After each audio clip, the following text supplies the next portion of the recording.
And in reading it, it made us think of Steve Buscemi. There was something about the kind of sad sack kind of main character that felt like it embodied the humor and the self-deprecating nature of Steve Buscemi.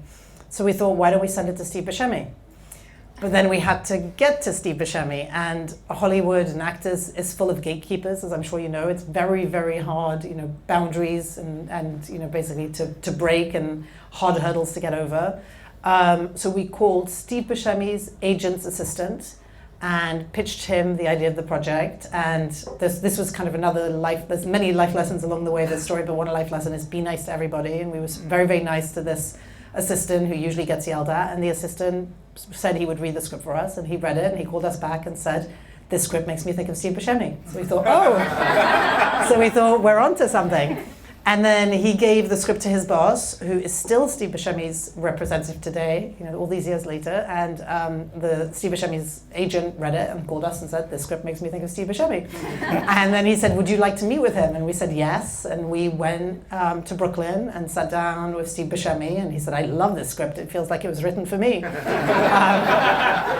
So we were thrilled. And then Steve said, I want to direct it. I want to give it to 3 people with your blessing. I want to give it to Casey Affleck to play Jim, to play the main guy. I want to give it to Liv Tyler to play the love interest who he meets, who's a nurse when he goes back home to Indiana. And then I want to give it to my favorite studio, United Artists, because I think this is exactly the kind of film they want to make. Wow. He gave it to those 3 people, and they all said yes. And I thought, producing is so easy. This is the best job in the world.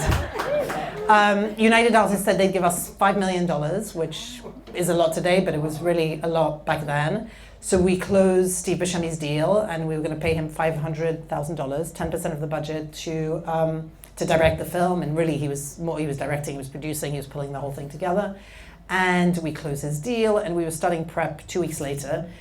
This is before the internet and news spread as quickly as it does today. And we used to get physical trades. So we used to get Hollywood Reporter and Variety basically in physically on the Monday morning.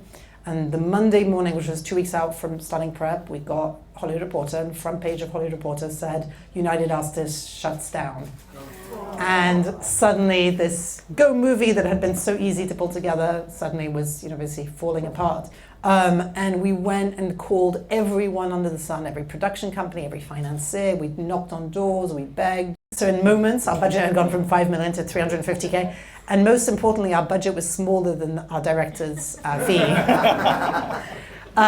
It was really our only choice, and Steve said yes. We basically had to renegotiate every deal.